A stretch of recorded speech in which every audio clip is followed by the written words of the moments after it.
Welcome, ladies and gentlemen, to the ServiceMonster podcast. Thank you, Michael. You're welcome, Adam. Yeah.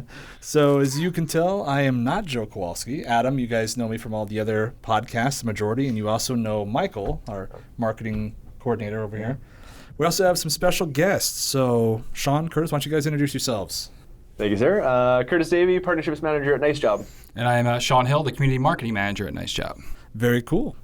So they are just across the border. And we're here to celebrate a new integration. So you guys work for NiceJob. Let's just take kind of a quick moment, talk about what NiceJob is and what your guys' roles kind of pertain with that. For sure. Well, first of all, we're thrilled to have the new integration with ServiceMonster. Should be rolling out any moment now, and it's something we're all looking forward to. I know our users are as well. So NiceJob was a company founded 2 years ago, officially went live in January 2018, founded by our founder, Lars Christensen, a very visionary man who had previously created the windowcleaning.com website URL and subsequently franchised that. And from that experience, realized that there was a huge market for home service companies to need to market themselves and to try and find some equal footing with some of their bigger competitors. And so he created NiceJob to try and level that playing field a little bit by giving the small and medium-sized businesses the opportunity to collect reviews from their customers and turn their great service into a great reputation. Yeah, and previously in Toronto, he had a marketing agency and a lot of bigger clients, big money ticket items there. Right. And just kind of saw the kind of disconnect between if you had a ton of money to spend, you didn't necessarily have to be doing quality work to get your name out there and to be seen everywhere. So who was helping out people that are doing quality work day in and day out that most of the time takes so much effort to do that you don't have the ability to also be a marketing guru and also take advantage of simple things sometimes that can really help your business grow. So NiceJob, while we can scale up and help our larger clients and those bigger companies, the smaller home service professional really can benefit from what we do through the automation and the other processes that they're really going to be able to grow and compete on that same level with the guys that can probably spend a lot more on their budget. Yeah, NiceJob was created with the idea that you've spent years becoming a master at whatever trade it is you are. You shouldn't also have to then become a master at marketing for your business to succeed. Absolutely. And we see that with our users all the time. Like content creation, knowing when to hit someone, like how to follow up, that's not really their forte. They're really good at client interaction. They're really good at doing the work itself. They have a great business, but the marketing part is a whole nother skill set. Absolutely. There's not enough hours in the day for most people, and certainly most small business owners who are running the operation themselves to do it all. So the more we can sort of provide those easy tools for them to use, the better off it'll be. And we pride ourselves in not having our users to require to spend a lot of time in our app. It's all about giving our users time back at the end of the day that they can spend with their family and their friends. And that's truly the rewarding aspect of running your own business, is that flexibility that you should have. Yeah, it's definitely, a set and forget sort of thing, but it's also robust enough that if you want to spend a little extra effort, there's more customizations in there that you can really expand and take even greater advantage of it. But it's, every level of a business is multifaceted, including the marketing element of it. And so to know everything is nearly impossible. So you just use the right tools, use the right people, and it goes from there. Absolutely. That's super cool.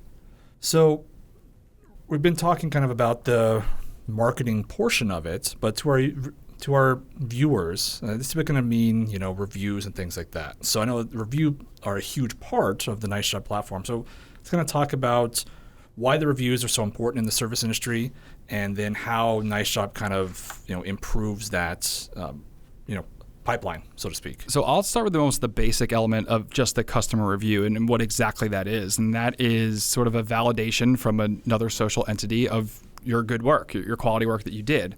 Word of mouth has been around forever. Prior to internet, television, radio, and all that, it's people telling one another about great things they've experienced and services that they've had. So the customer review is being the ultimate social proof. Google and other resources, they look at that as a true validation of an active business as well. So the more that you're able to use a customer review, it builds kind of the trust in the platform. And then when it goes into like search engines and other options, that just shines right through as well. So just the basic core element of the customer review, why we think they're so important, is the core foundation of a quality business. But then, Curtis touched on the technical aspect of it. The more reviews you get, the more you're going to shine from it. Any consumer, any customer these days is going to be doing two things when they're looking for a new product or a service. They're going to go online, they're going to search for that provider, that service in their area, and then they're going to evaluate those businesses by specific criteria. And more often than not, that criteria is first and foremost their reviews, their reputation, what their customers and their previous customers have said about them. Even bad reviews can go a long way towards making your customer or attracting a new customer, depending on how you handle that. Yeah. So obviously you want a solid presence and you want that 5-star rating all the time. But we also, for that exact same reason, see value in the 1 and 2 star reviews, and being able to just collect those from your customers, even if it's a bad one, gives you the opportunity to engage with the customer, provide a solution, show the rest of the public out there that you're engaging with them, that you're a professional, that you care about your customers enough so to take that effort and go after them. If it's all 5 stars, then great and gravy. You're standing out heads and tails above your competitors as an excellent solution.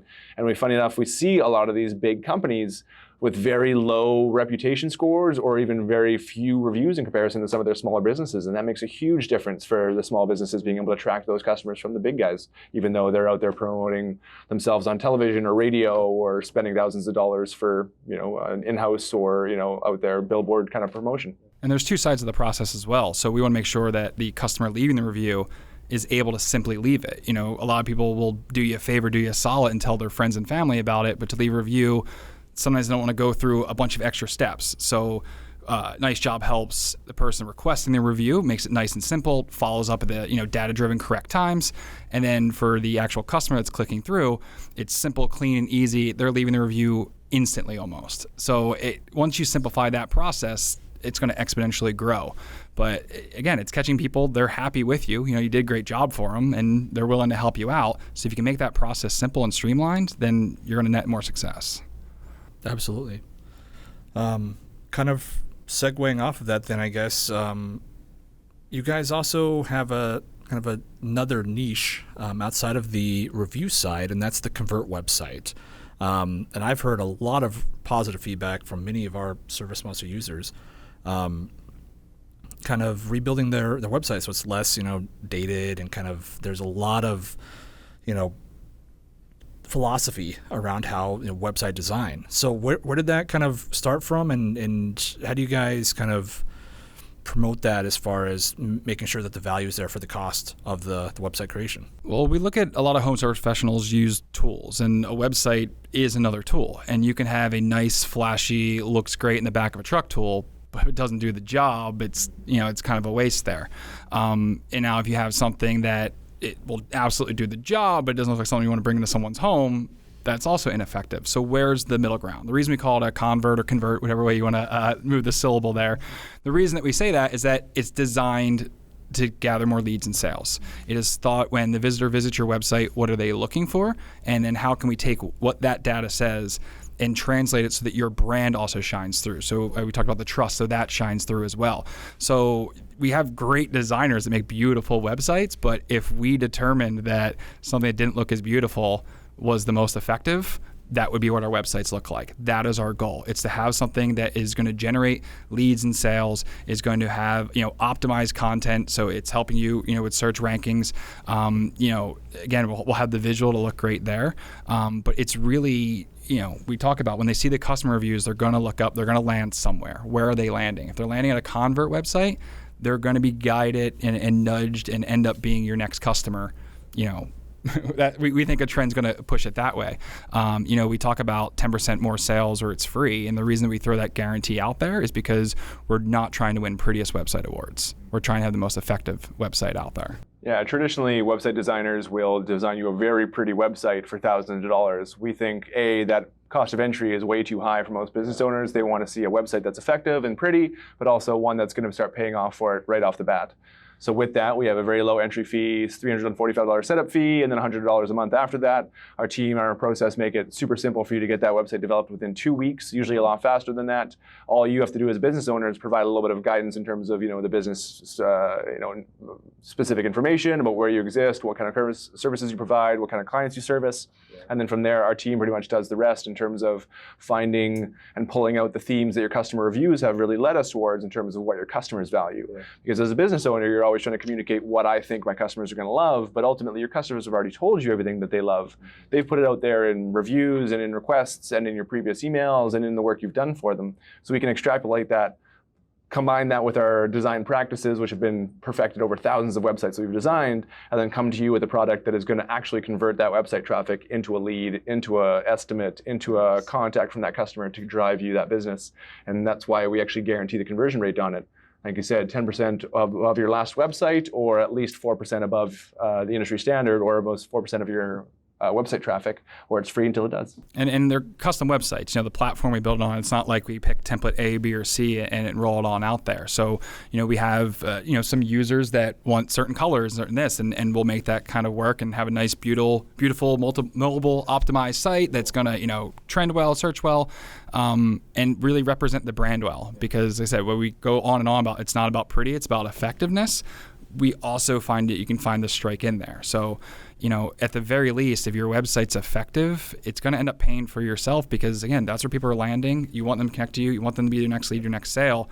And then where that comes the full circle is they leave that customer review. That customer review goes back as displayed on your website, posted out through your social media channels. And that's netting the next new visitors that are landing in this site. So creating that nice circle, that nice loop for the customer and for the business as well, it's a great addition to not just the review platform, but you add the Convert website, you now have a really robust tool at your disposal. Yeah. I'm sure somebody's out there in the internet right now being like, what about SEO? SEO is super important. I'm paying guys thousands of dollars for this. So we do provide on-page SEO as part of all the development. We make sure all your headers, your H1 tags are all optimized so that whatever it is you're trying to stand out for is automatically built and baked into that website so that you are SEO optimized from day one. There is, of course, off-page SEO, and that's all the links that you can drive to and from your website, and that's super important. We recommend you work with somebody else for that, or spend your money on Google Ads as well. Google Ads are a major driver. If you can get people coming to your website, our website will guarantee that 4% or above of those people are going to contact you. So we've talked about this numerous times. Yeah. You've had various podcasts on it. But just for any of our new listeners, we all know what SEO is, but just really briefly, like Wikipedia answer, like explain SEO to someone who might not have, their eyes might have glazed over a little bit during that. Search engine optimization, aka SEO, is a manner, a language in which you can optimize your website so that certain keywords and certain elements of your website are optimized to be able to be discoverable on a search engine. Now, I'm probably doing that definition a poor service, but that I understand is the gist of how important the keywords and the tags and the elements that are baked in your website design are for indicating to a search engine what is useful information that should be ranked higher on a web page. Yeah. So the more links you can drive to something and the more traffic you can give into that, combined with your reviews and your overall web presence, all adds up to a solid SEO presence. And if that is all fully tuned and optimized, you are going to rank much higher on a web page or in a web search than you would otherwise. Yeah, if you're one of those people where your eyes glazes over at SEO, I do an oversimplified almost version of it. And the only reason I hesitate with the oversimplified version is because I came into what I do as a non-traditional marketer. So it was figuring out from a different aspect of what I've been taught going through. And there's so much out on the internet. There's so much data. It has to be read, has to be scanned, it's got to be ranked.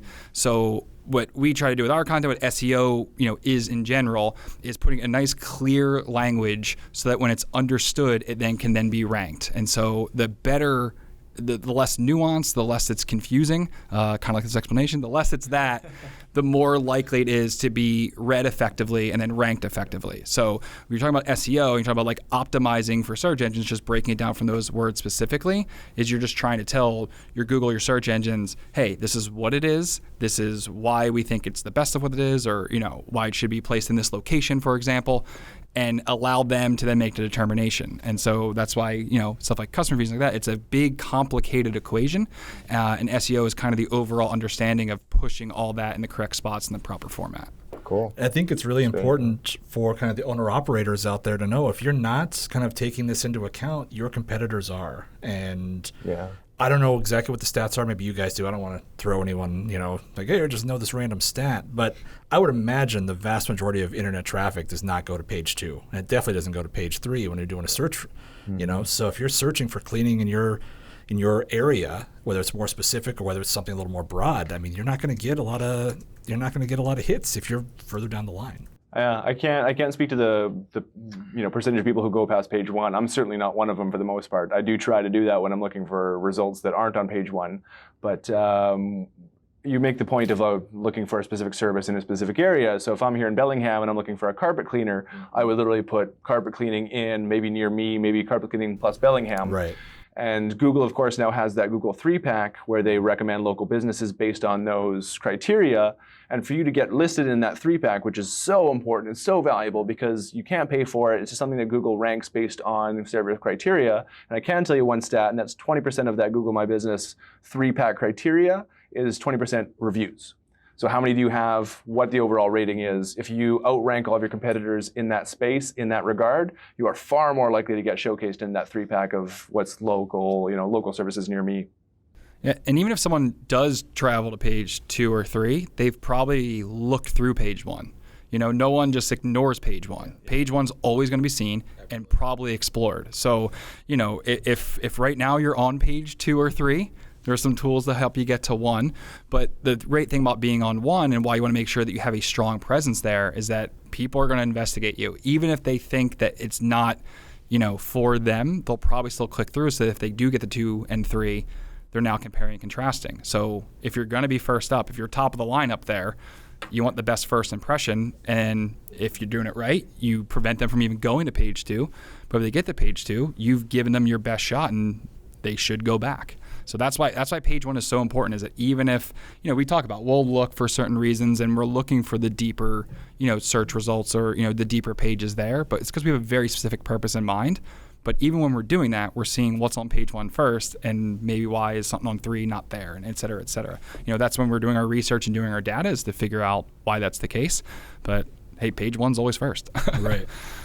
That's cool. It's a great explanation. Yeah. No, I was gonna say that was both of you, like kind of a different perspective, almost on SEO, just 2 different ways to approach it. I think is great for our listeners. Certainly a layman's explanation. Yeah. That's good. Our colleague back in Vancouver, Sav O'Neill, is an absolute wizard with this kind of stuff. So he's the guy designing your websites, and he's the guy who will make sure he's taking care of you and doing it right. Well, like some of you guys as well, like we're a growing, like, diverse company, and we bring a bunch of different angles. So when we're having our meetings and talking about future, features or product updates, we're getting a bunch of different perspectives. And that's why, we love connecting with our users and even home service professionals to figure out what exactly they need and how we can work that out, because everyone does have a different avenue. So some of our users may think exactly, like me, where they want it, simple, bare bones and layman's, or they might go a little bit more detailed, just how they approach their business. Some people clean windows because they like cleaning, and other people, love the chemical elements, or, other people love the human satisfaction of it. They would clean anything for someone because they love the buzz they get from a satisfied customer. So it's the same thing with marketing, same with SEO, like same thing with every element. So when you combine those in a room and you have that as kind of like your focus of, okay, let's get perspectives and make the best based on those perspectives, that's how you end up with quality stuff. And that's why, going back to kind of where we're organized, is Lars saw there was a lot of quality businesses out there that weren't getting their fair shake. So that's what we're here to do. Yep. I think that's why Lars' story is so interesting. I think that there are some parallels between him and Joe, and kind of seeing, like, coming up through the industry a little bit in different ways, like Lars, with the window cleaning, and Joe kind of has some tentacles, as they say, in the carpet cleaning industry. And yeah, like, you see these people who work very, very hard at what they do, and they have this great kind of business plan, except they don't. It's like the work comes in, and they don't necessarily fully understand why that's coming in. And like the fact that he was able to see that and kind of like build a whole company around that, like, it's very cool. We're excited to work with you guys. Yeah. So maybe like a slight segue here. I wanted to kind of phrase this in a way that we always get asked anytime we have an integration. Can't I already do this within ServiceMonster? Like, you see that a lot. Like, anytime you have a CRM, it has very kind of, it's like the hub. So it does a lot of things to a certain extent, but it's also there to maintain the relationship from start to finish for the client, right? That's the main goal. Yep.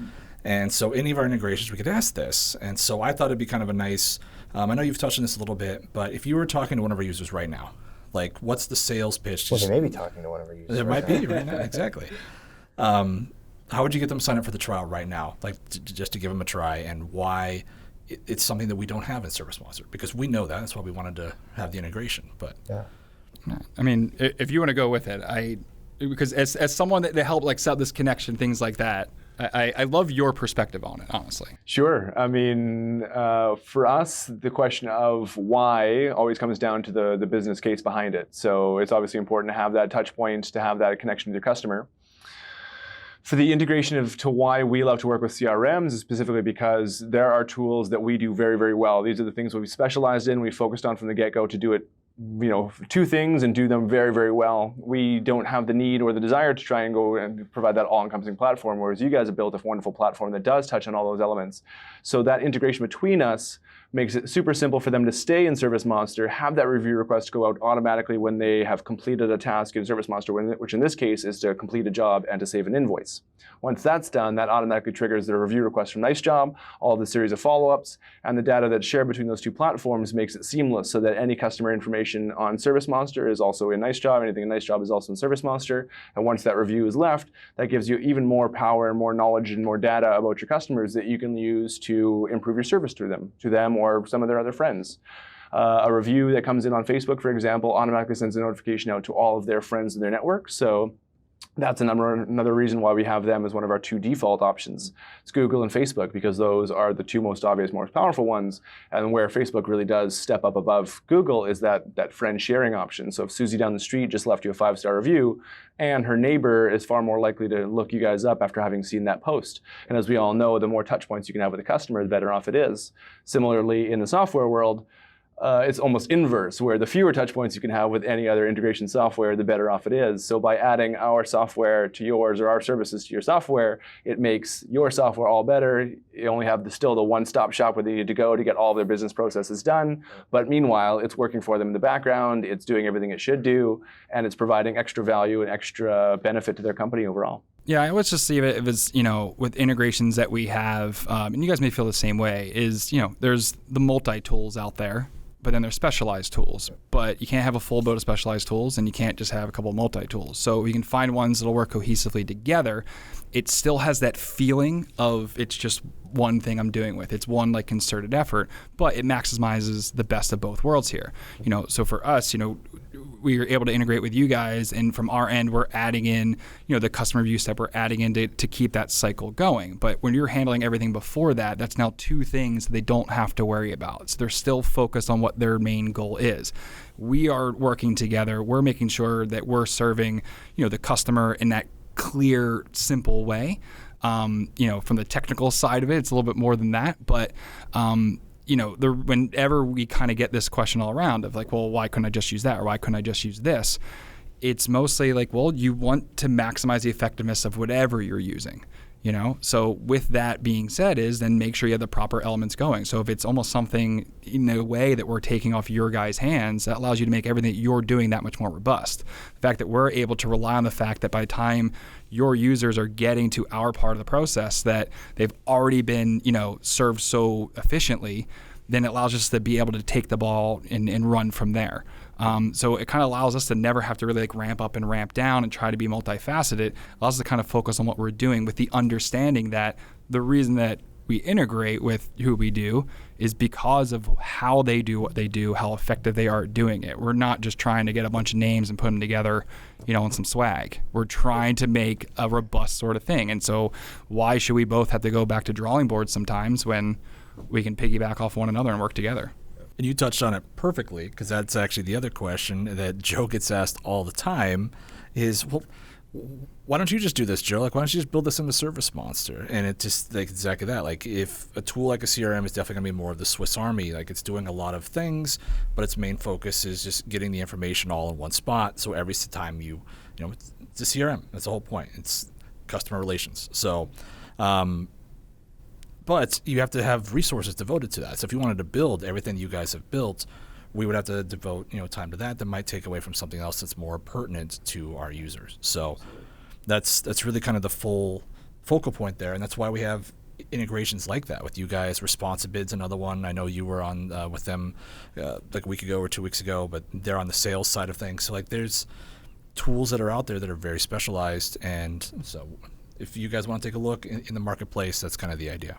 Yeah, NiceJob specializes, so touching on sort of all the other platforms out there and why NiceJob is different from a different reputation management, we have spent so much time sort of optimizing that process where we've understood from the get-go what makes a review request successful. Like you said, you can ask your customer for a solid and leave your review after the fact, but they're very unlikely to do so because it takes them 2-3 steps to do it. We've simplified the process so it's one step, happens at that moment of peak excitement. So right when they've, the technician has completed the job, they're in their driveway driving out, or they're in the home just walking out the door, the customer is there looking at all the wonderful work the technician has done. That's that moment of peak excitement. That is by far the best moment to get that review request in their hand. If you preface it with a little bit of a personal touch too, you say, hey, we're a family-run operation. We really appreciate it. It'd mean a lot to us if you could leave us a positive review or any review. It really helps us with our family and our growth. And then, obviously, if they can do it right then and there, great. And we make it simple by having that text message go right to their phone, and by one click, they can leave a review on any of those platforms. If they don't have the time to do it right there, we have a series of follow-ups with email over the next few weeks. And then if at any point in the process that customer does leave a review, either voluntarily through the link or even just by the nature of their heart, and they've gone and done it without your link, our system will ingest that, be able to recognize that that was the customer who you just serviced a few days ago, a week ago, whatever it might have been, and it'll actually stop the process in the tracks. So we're not spamming them after the fact. We're not giving that customer any more reason to not work with you because you've continued to follow up with them. There's also the vice versa of that, where there are a lot of services out there will only do one specific ask. So it's maybe one text message or one email after the job is done. That's great, and maybe it converts 10% of the time. With our series of follow-ups, we're seeing conversion rates at 40, 50, 60%, depending on how your process is and the time of the day, which also is another feature of NiceJob, where actually the follow-ups go out at an optimized time of the day, and that's based on our AI and machine learning, where it actually tries to find them at a time of the day where they're most likely to be in front of their computer. So evenings, maybe on the weekend. It follows up at the time when they're most likely to be able to have that time and that willingness to leave you that review. And then once it comes in, you get notification. It can obviously automatically share that to your website, to your social media, so that it's set it and forget it. So that you can actually have the entire sort of post-job process working for you in a way that is continuing to drum up business. So if, as I said, Annie down the street just left you a great 5-star review and somebody's on your website, and that automatically publishes to your website at the moment a new customer is there looking at you, it validates you as professional, it validates you as timely, that you're still active. It gives the customer just that much more reason to reach out to you. And with the follow-ups as well, I just heard a story recently. One of our users was talking about how he was able to get a Google review from one of his clients. But because it came, so it was the first email follow-up is when that user, that customer left the review. But because of the conversation they had prior and the text came through right away, his customer was like, oh, it's really cool. And they start talking about just like the customer review in general. And she ended up going back and leaving a Facebook review as well. So the process was simple enough that she was willing to go leave 2, which we hear all the complaints like people don't leave 1. Like this, like she went back and did it. But it creates that, we talk about like touch points reaching out to the client. Like it was one of those scenarios where he explained it. He put the little personal touch with it. She saw the follow-up come through, that kind of reminder, her, whether she went back through her phone or went through the email, made the connection. She left the Google, left the Facebook. But now she's not going to get contacted again, at least for, I believe, 6 months. 6 months we have the trial there. You always want to refresh your reviews whenever you can. You don't want someone left it a year ago, get a new one. That'll help you out a bunch. But so that personal moment was created, the benefit on both sides. She feels great. She was able to help out someone that did great work for her. He's got his name out there and the great review, the 5 stars on 2 platforms now. And that relationship stays great. And it was a unique it was a great story. And the reason I love it is because the customer understood how important the customer review was to the person, and without him having to do anything but that initial good work and the initial conversation.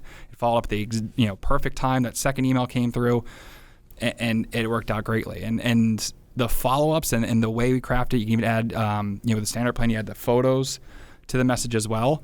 It kind of puts it all together, like the work they did, and they get to kind of see it again, and they might even do the physical show, like, oh yeah, check out the job he did here.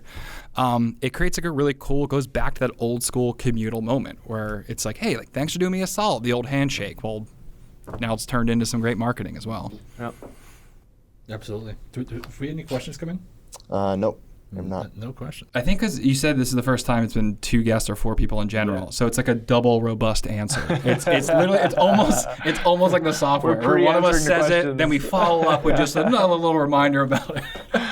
Normally we just have the normal Oreo. Today we have the double stuffed. Ooh, Yeah, look at that. Man, double white cream.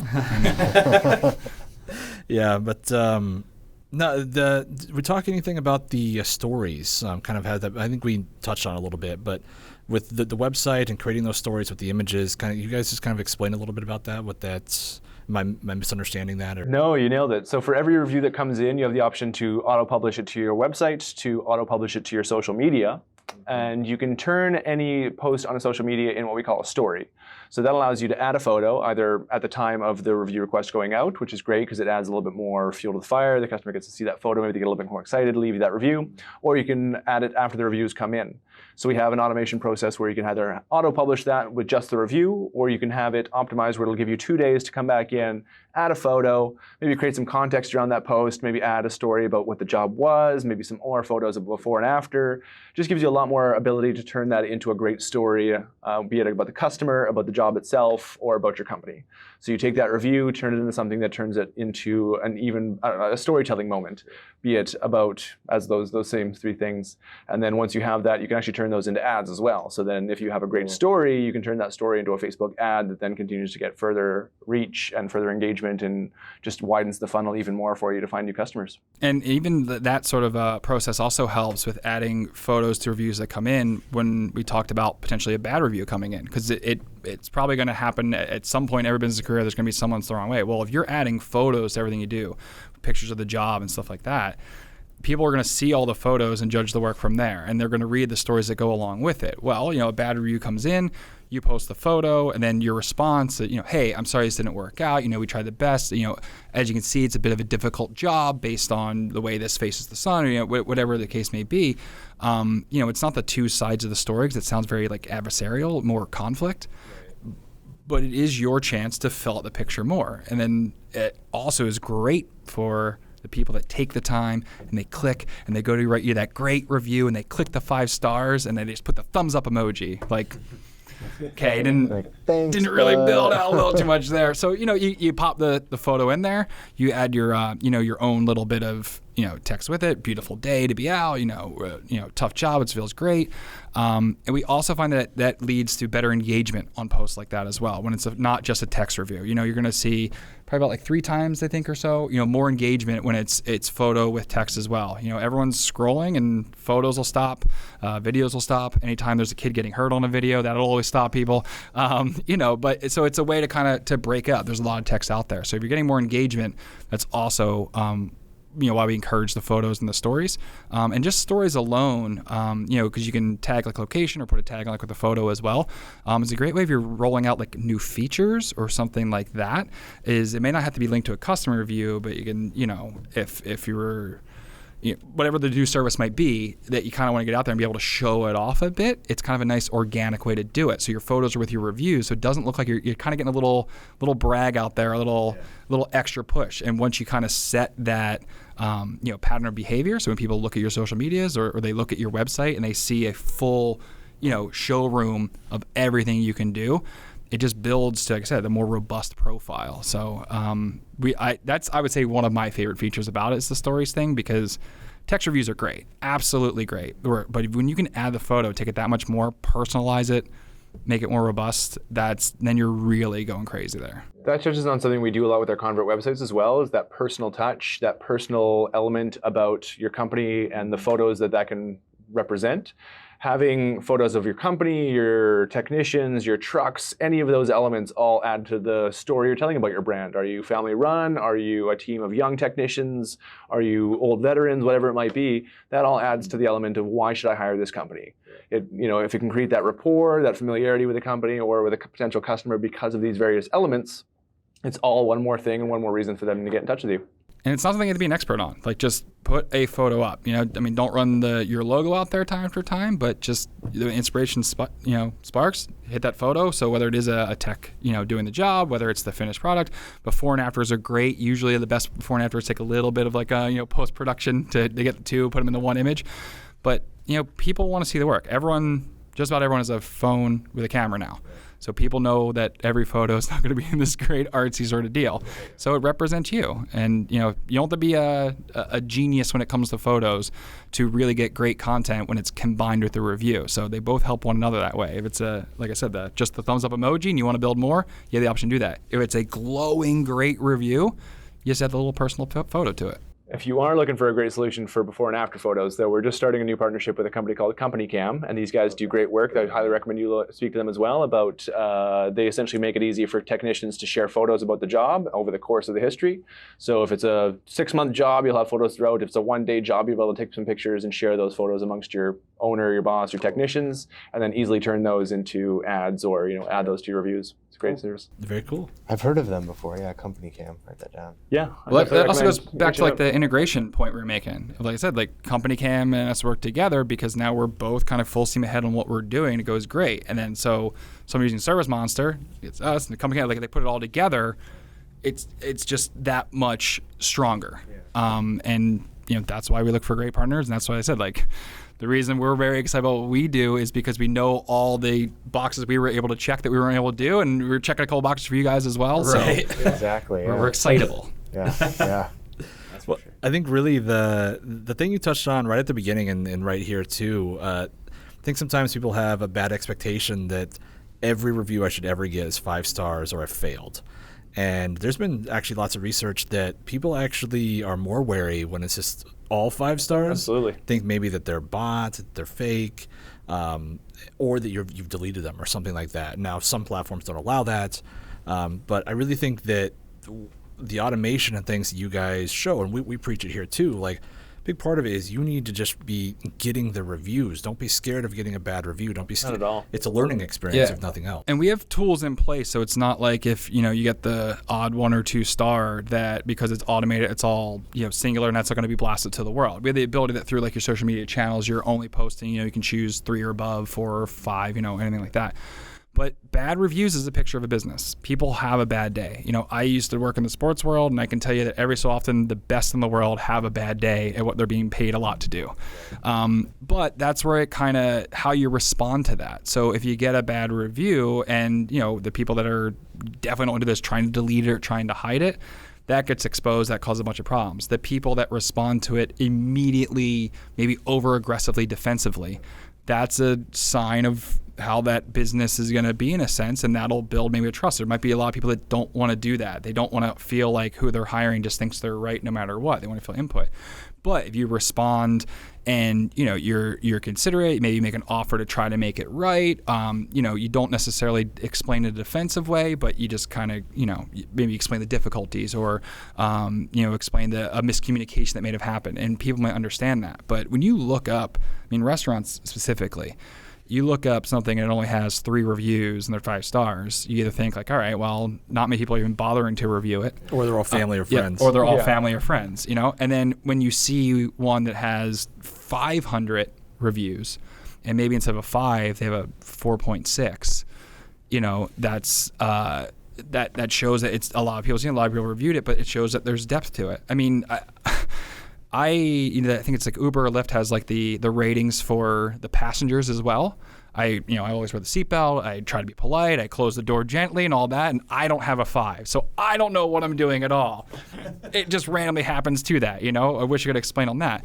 But what that goes to show is, everything's a different experience. And so the way to combat negative reviews is to have a bunch and let people decide for themselves. So there's some people that will see 100 reviews and one star review out of 1 out of 99, I guess, or 99 good and 1 bad one. And for the owner, you tend to focus in on that one because it's the missed opportunity to be great, perfect, and you're kind of wondering what's wrong. It's like in your head. But for the consumer, 99 out of 100 is definitely something they're going to be a part of. And, how it all loops together, not to recap everything we talked about, but there's photos there as well that also helps explain maybe it's a bad day, maybe it's something difficult. If you're responding to them, you're putting yourself out there, then people get to decide. In the end, it's not going to turn people away. Bad reviews very rarely on the surface just turn people away. It's the response to them, and it's the further validation around. So if you have a business with only 2 reviews and they're both 1 star, yeah, that's going to be very, very hard. But also, if on both of those 2, it's like, hey, it was our first day or something like that, you kind of respond, then people will identify you as a new business trying to figure it out. And, they'll go with it. So it's everything we talk about and what Lars discovered. And, when we think about how, we use what we do to help the client, is it's a real world situation. So bad reviews are going to come in. You got to respond to them. But the more you're bringing in, the better ammo you have against it, potentially torpedoing your business. And just to touch on that real quick, the responding to bad reviews. Professionally, I've seen so many negative reviews where the response from the owner, from the company itself, totally kind of shifts my perspective back from that focus on like, oh, that was really negative, like, dang, and then their response kind of revalidates them. So I think that's something really important that, with this whole review process to remember is like you guys just said, don't be afraid of negative reviews because they happen, but they really humanize you. They give you that chance to respond, like you were saying. And that, at least to me personally, I've heard from so many others that those responses can totally make a 1-star review not near as bad and not near as negative. And also with that, a level of professionalism with responses, because I'm sure you guys have seen plenty of responses from the owner to a bad review, and it's like, ooh, wow, like, you gotta like take the higher ground with those, because sometimes people are just people having a bad day. Sometimes people go for that little viral aspect too, to try to get a really witty review. Yeah. And it's like, maybe not so much. Just be honest, just respond, because I don't think anyone's in here not to do a good job. Exactly. I don't think there's anyone in the service industry that is just trying to mail it in. Exactly. So they're trying, but we don't try to say like, oh, don't even think about it. Like, we get you're going to think about it. Yeah. We understand that it's going to bother you that someone didn't like what you did, but it doesn't mean that you have to then make it an effective, the complaint, it doesn't need to have effectiveness. It can live right there and end right there with that particular situation. Exactly. Yeah. Personally, I love 2, 3, 4, 5-star reviews, 2, 3, 4 reviews, just because that allows you to speak to the nuances of what makes an experience good or bad. And humans, we're creatures of extreme, and certainly in these polarized times, it seems you either love it or you hate it. Yeah. But those 2, 3, 4s, I would always tell a business owner, you strive for a 2, 3, 4 review, because then it gives the customer a reason to explain what they did or did not like. Those are the reviews that you get the most information out of, because it's not just a 5-star, oh, everything was wonderful, or a 1-star, oh, I hated everything. It was a 4-star, this was great, except for maybe this. And that gives you some ammo to go and work on, or something to speak to your technician about, or room for improvement. And that's every business owner's goal, or should be, is to continue to be improving upon what you're doing and continue to strive forward. Yeah. So we've talked a lot about Google and Facebook in particular, and rightfully so, based on what you guys said. But do you guys, if someone has a different kind of place where they're storing reviews, do you guys deal with that? How do you what's the hierarchy as far as preference and things like that? Just kind of explain that side of it. Sure, yes. We always default to Google and Facebook because they are the most important. They are the places where you're going to drive the most traffic, where you're going to have the most searches, where you can move the needle the most in terms of reaching new customers. Having said that, we also have a plethora of other platforms that we integrate with, and we can either pull and ingest reviews from or have reviews pushed to, and that's Better Business Bureau, Yelp, Yellow Pages, TripAdvisor. So any of those other platforms, we not only can pull in reviews that are left there, either through your link or voluntarily, we can also then encourage users to go there. So we default to Google and Facebook, but if we find, or we actually encourage our users, if you find you have a huge imbalance between the two, maybe try promoting one of the others. So if you have 300 reviews on Google, try getting that Facebook up to the same level. Maybe gamify it for yourself and your employees so that you can really start to build out that presence across the web and across the platform, so that you're not just wholly dependent on one platform or the other for your traffic, your revenue, your awareness. You can really start to find customers wherever they are. And that's the most important thing, is finding customers where they're most likely to be or to be searching for you. Quick clarification on that, though, for Yelp is, I believe with their policies, we can't post directly to them, but we are able to pull back through. So their policies don't allow for third-party leaving reviews. But when we talk about, always wanting to refresh your reviews, that 6-month period where they won't be hit again. But if you do work with someone within a year, you do have the ability to nudge them in the other direction. So, ideally you want to refresh them a little bit more than that. But if you don't want to direct that way, you can have people, if you're working very regularly, to say, hey, a Google review, and now do a Facebook review, now do another review on another site there. So because the process is so simple, when you want to switch, it makes it easy to now start directing more towards Google, start directing more towards Facebook. So how that works at NiceJob is we just have a hierarchical system where you can actually drag and drop which ones you want to appear first. So when the customer gets the review request, it's, hey, you just had so-and-so's company come by your house. Would you recommend this company? That predisposes them to want to leave a positive response, because if they're answering yes, they're going to continue and click the process. If they say no, they're less likely to want to go and do those next steps. Some people do, and if they are, they're probably going to leave you a negative review anyways because they just feel that fired up to go and do it. So then the next step takes them to the landing page. The first two options, Google, Facebook. But if I said you wanted to, stop collecting Google reviews because you have heads and tails above all the rest, you can actually pull that down the list, maybe promote another one, even collect reviews right on NiceJob. So a lot of people, if they think they're going to get a bad review from a customer, maybe promote it just to NiceJob. So you still get that customer feedback, but that doesn't necessarily go public somewhere where you don't want it to. You can then still engage with the customer, take that review as important customer feedback, and then move on, or leverage it still and turn it into a customer story. I've yet to see a good example of this, but I would love to see the day where one of our users takes a really bad review, turns it into a really great customer story of maybe why they messed up or why the job was difficult. It's a great educational piece. It's a great time to educate new and current customers about what can go wrong in a specific job and frequent issues that they might see that they really want to educate their users and their customers on. Yeah, that's a good point. And if anyone watches this, especially when we have it out, and you have I don't know that camera, look at that one. Yeah. If you're a user, ServiceMonster, NiceJob user, and you've had a negative review that you've turned positive somehow, like you were just talking about, Curtis. Would love to see that. Yeah, that'd be super cool. I would also love that's great content right there too, just to be able to explain a different perspective to something that people are so scared of with the negative reviews. Yeah. So I think just the last thing, really hone in on, you guys have touched on it a couple of times, manual process or automated process? Totally up to the customer, the user, the owner. It works for teams in different regards, right? So we have the mobile app. The technician or the owner can send that review request manually while they're sitting in their car or while they're in the customer's home via the mobile app. Or if they had automation set up with ServiceMonster, for example, it's a step that will just naturally occur as they're completing their processes within your software. Personally, automation always seems to rule. If you can set it, forget it, and it's working for you, you are going to be amazed at the results a month later when you've completed 10 jobs and gotten 9 reviews from them or whatever it might be. It's that ability for you to take that time back for yourself to do something else. Be it go get a coffee in between jobs or go home and have dinner with the wife and kids. It's those moments that'll build up over a month that'll save you, or they'll end up giving you so much more time for your personal life or for you to continue building on your company.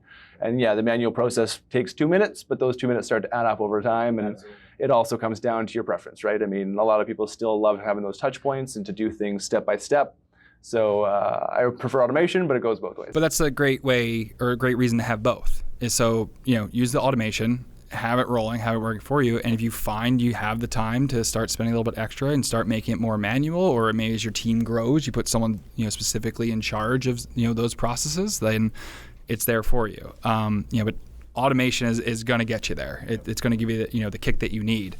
But then having that on the back end, if it's there and it'll work for you, it's that much better. I think this ties in really well too with something we talked about on the recent podcast, is that you might have a technician or someone who is really good at photos, at just being on camera, at kind of sharing that experience. And this is a really good kind of example of, if you start using something like this and kind of give them a little bit more responsibility, be like, listen, we're going to have you kind of tasked with some of these before and after photos, and I want you to kind of work on some of these user stories and things like that, because it's a big thing here in our company. Joe's always promoted, find the hidden kind of value that every person has. Everyone has kind of, talents and things that they enjoy, and can really be a boon to your business, because especially if these guys have 1 or 2 employees, guys on trucks, they might have some, certain kind of skill sets that you might not be utilizing. Absolutely. So a lot of our users will gamify it as well. So they empower their technicians to go out and review that, or request that review from their customer,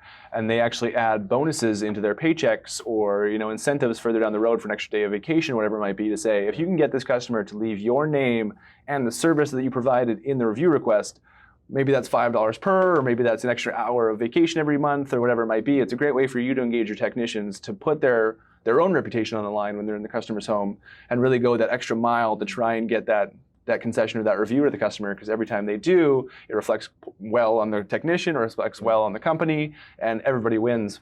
And it usually ends up leading to more buy-in, company-wide as well. So if you're activating, whether you're engaging them and, because they are really skilled at photos and they now get the opportunity to do that, or if you're gamifying it and everyone's kind of collectively working together for it, they tend to take more pride in every other aspect of the job as well. Absolutely. That's awesome. Yeah. I think really, really quickly, I'll just kind of go through briefly the integration itself. We're going to have help documentation on that, but feel free to kind of jump in at any point you feel, just so everyone knows that how the integration works. If you initially decide to sign up for NiceJob, or maybe you're already a NiceJob user, just go to the marketplace, NiceJob configuration, sync up the two. There's an export option. Pulls over all your accounts into NiceJob, get all of those rolling. It's going to be looking at anyone who has an order within the last 90 days. That's kind of like the cutoff there for the initial export. And then from there, anything that gets updated will obviously update in both systems. And anytime you guys create an order, when it gets invoiced, that's the trigger. Just as everything else in ServiceMonster, kind of the final point there. It sends that over, adds them to the automation, kind of the review campaign, and works from there. Do you want to touch on the do not contact for those? Yes, thank you. Yes. So if you do not want them to receive a text message and you use the do not contact on the mobile phones, it won't send over the mobile phone. So basically, it can't send a mobile contact there. Yep. If you want them to not receive anything, then the do not email will just, because email is required for NiceJob. If you have the do not email button turned on, that will basically block the export. This could be a great scenario that you can use for your customer who might have had a bad experience, is maybe hit that do not call, do not email, resolve their problems, whatever it might be first, and then maybe send them a manual review request after the fact. Because not only then will you have turned a bad customer into a good one, but then they'll be that much more willing to comment on what a great job you've done addressing their concerns. Absolutely. The other thing to touch on is it will pull over the employee, like who the technician was, because as you mentioned, you want to know who was actually doing the work to get the reviews. Yep. So that's kind of the basics there. Is there anything you want to mention on the NiceJob side, on that we haven't touched on? Some new features to come. I can't really elaborate on those, but we'll be rolling out some new endpoints in the API for you guys to touch on, and some new elements within the NiceJob app to allow you to really continue that process after the review request is received. So exciting news, exciting features coming down the pipeline. You guys will be the first to know. Oh, very nice. So if anyone who's a current user, we already asked for feedback, but guys, let us know how you like the integration. If there's something that you're running into, talk to us, reach out to NiceJob. Both sides have great support. We guys want to help. We want this integration to be as smooth as possible. So kind of let us know the feedback, SMUG, support, hit Joe up. On Facebook or something. 2 a.m., shoot that over. You may get it. Our customer success team doesn't work at 2 a.m., but they'll be happy to set up your automation to make sure it's running smoothly. Yeah. Is there anything else you guys kind of want to add before we call it a day? I feel like we said a lot there. Yeah. A lot. I wish we could talk about ServiceMonster more, but I'm sure you guys do it all the time. Yeah. If you guys want to ask questions, I'm here. I can answer. Well, we're hoping to get our own setup. We don't know if we can paint orange just yet, but we'd absolutely love to have you guys on as well. We're at some inspired point by as we your get studio. set. So Love to come up. Yeah. I already said the next time I'm up in Vancouver, I'm just gonna go send a sneak attack, hey, what's up? If anybody's in the Vancouver area, we have our first Why I Work Speaker Series event on November 21st. There's some info about that on Facebook and on the website. I don't know if we're on the website just yet, but you definitely can find it on Facebook. But it's November 21st, maybe it's a Thursday, 5:30 at our offices in Vancouver.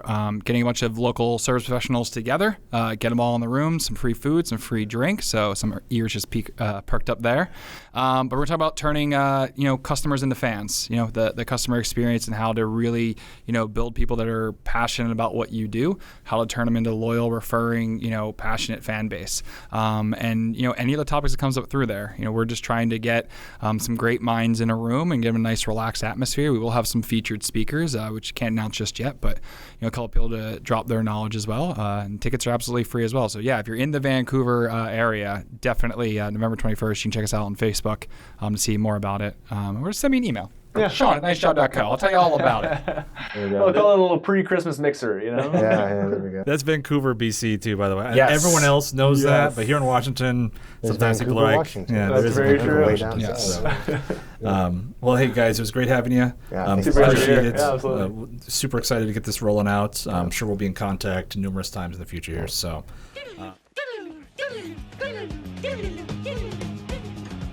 Big thanks again to NiceJob for taking the time to sit down here with us. We got Joe back to kind of handle the ServiceMonster update side. And so just kind of started off really quickly, a couple of release updates. Okay. We have NiceJob's out of beta. Obviously, everyone excited now with NiceJob here on the podcast. Hope you guys found some value in everything that we talked about there. Take a look in the marketplace. for that. Make sure you're hitting me up too as you guys connect and get good or bad, whatever. Like, feed that back to me so that we can know what the pulse is. And then oftentimes we can get vendors to make course corrections if something isn't quite right, or kind of, expose them for either a bad player or a freaking rock star. So hit me up, make sure that, we're aware of the wins and losses with that integration. Absolutely. We also have the social media and the custom data tags are going to be out next week. And it actually evolved to something a little more obfuscated than that. And that's the ability to create custom data tags and associate an image with it. You just happen to be able to very easily create a Facebook link and a Instagram link, and then make sure those are on your email templates so that they show up at the bottom and users can, and you don't have to manage that through each one of the dang emails. Now, for some of you guys, this is probably already cleared up. They made their own images, they made their own links. But really, if you're a new player to ServiceMonster, we wanted to make that a lot easier so that you don't have to go in and delete all those images you don't use. Or as you create new templates. As you create new ones, exactly. Right. Perfect. Yeah. The next bit, there's going to be a mobile release early next week, or when this is released, just slightly in the past. The initial load screens are going to be added. So for prospects, someone who's downloading the app for the first time. New current users won't see that stuff at all. Exactly. Yep. So if you are a prospect, you're interested, kind of take a look, see what the app can do for you. From a business point of view, if I just take a second, we're getting massive amounts of leads. Right. I mean, we're up like 200% on most channels, which is phenomenal. So Michael and I are really dialing this in, and the content creation chain is just going. I mean, things are humming, but not all leads are created equal. Right. And so a lot of the leads we're getting from mobile are not necessarily people who want to hook up on our services. And I hope you guys are all translating this within your own business when I go on these tangents. But for us, understanding that, oh, wait a second, we want to make sure that these people that we're qualifying the lead in some way, that they know they walked into Saks Fifth Avenue, that they did not walk into Target. And when the Target shoppers go, oh, damn, I'm in the wrong place, then they can go find Target. Like, I'm happy with that. But a lot of these guys just want to download an app and be, freemium, so they get some ads or whatever, but they can plug in their invoices and take payment. At least that's their idea. Or willing to pay, $10, a one-time fee to take the ads away so they can plug things into a mini database or a mini CRM. And when you're first getting started, that might be good enough. That's like kind of the next stop off to pen and paper, which the app handles beautifully. And the $49 a month version is a good base if you're just a mobile user, but it's not a one-time $10 fee. And so those splash screens that we put in front of the app were a response to, let's make sure that they know they're in the right place. Right. They know they're on a platform. And so we have some tricky copy related to that because we can't talk about pricing. There's some rules associated with all. It's weird. It's a really weird environment. So we're trying to figure it all out. But for you guys, qualifying your leads ahead of time through correct copy and imagery, or, just positioning and where you're placing your ads. It's a big deal. Just because you can increase your leads doesn't mean you're going to increase your business. Exactly. And so, for us, there's a time delay because people don't see a CRM right away and go, oh yeah, here's my credit card. They have to come to terms with it in a lot of ways, especially if they're switching. Right. And then we have tons of pent up demand. I hear all the time, Joe, I'm getting ready to switch, but I'm waiting on this or that, or I'm waiting on the NiceJob integration. So there you go for the pent up users on NiceJob.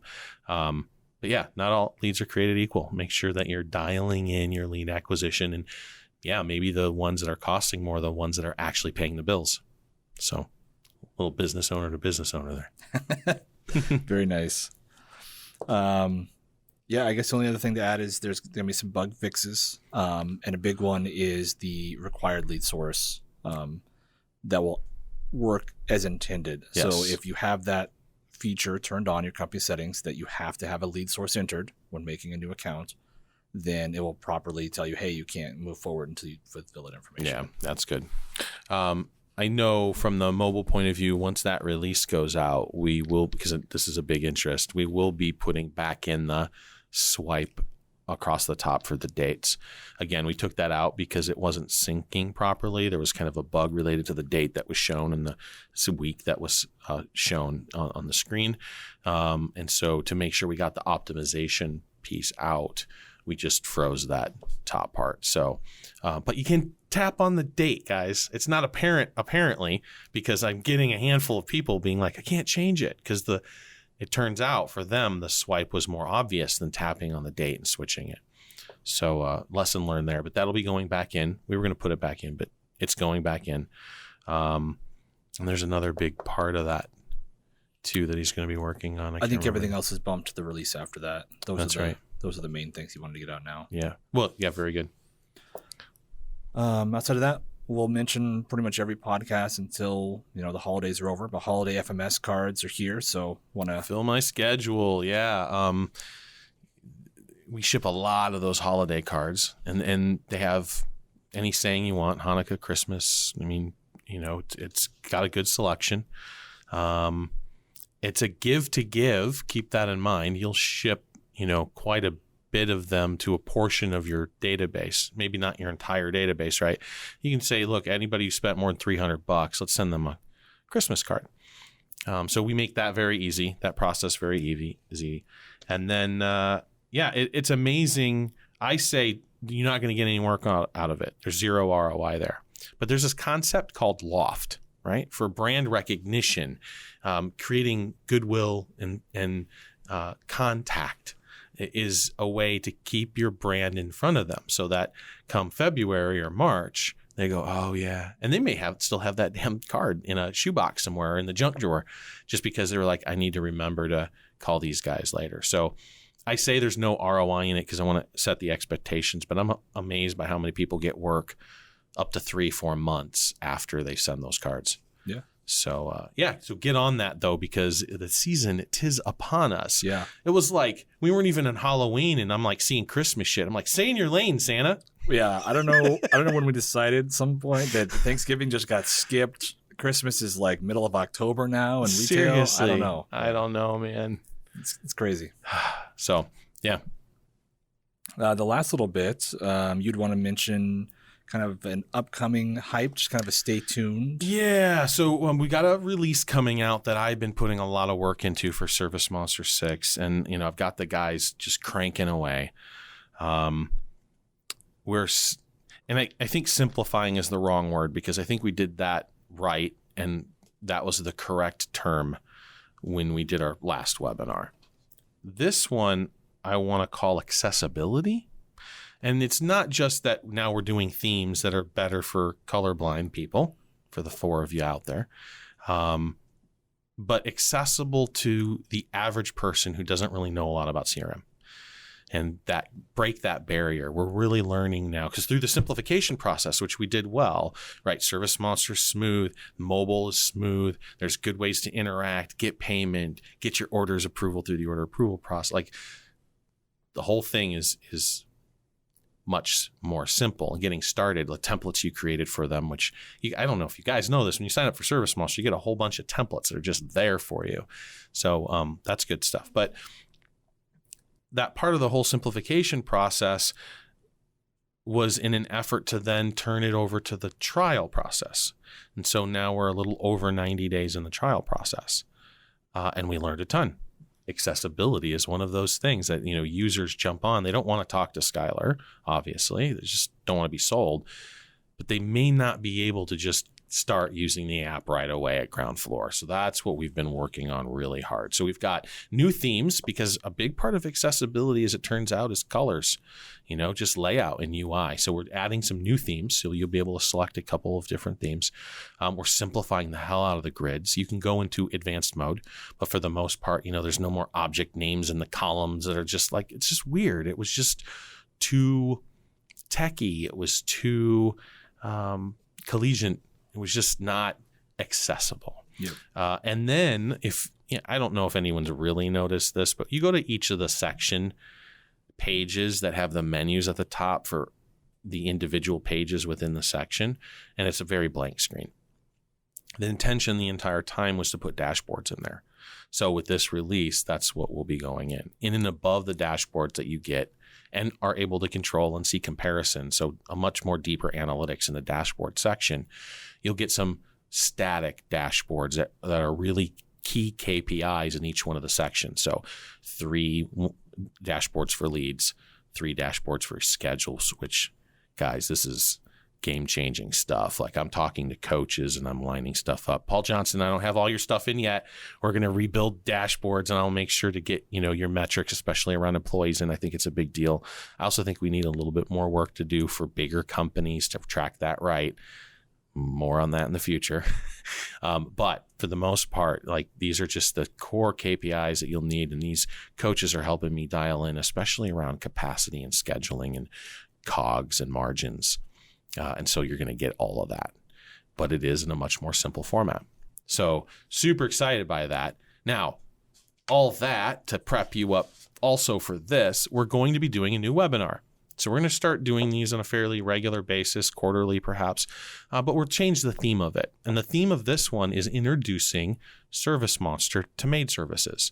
So this is an exclusive maid service webinar about ServiceMonster.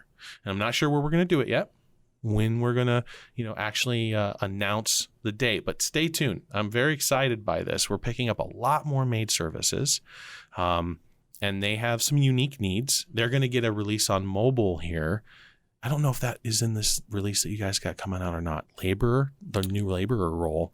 So it's in there. There's still it's some in work. Technician. There's some work that needs to be done on the app on 6. Yeah. Okay. So I know it's in the app ready to go. And when you be able to select labor, you won't have total. So there's some unique things that maid services have done. I think some of the softer, more approachable colors too, just helps build that overall ease of use. It sets your brain, it calms it down, and allows you to not have to think so much. Yep. So we're really focused on that. So we're really excited to kind of hit that hard. So stay tuned for that. And if you're in the maid industry, if you know of maids, let them know.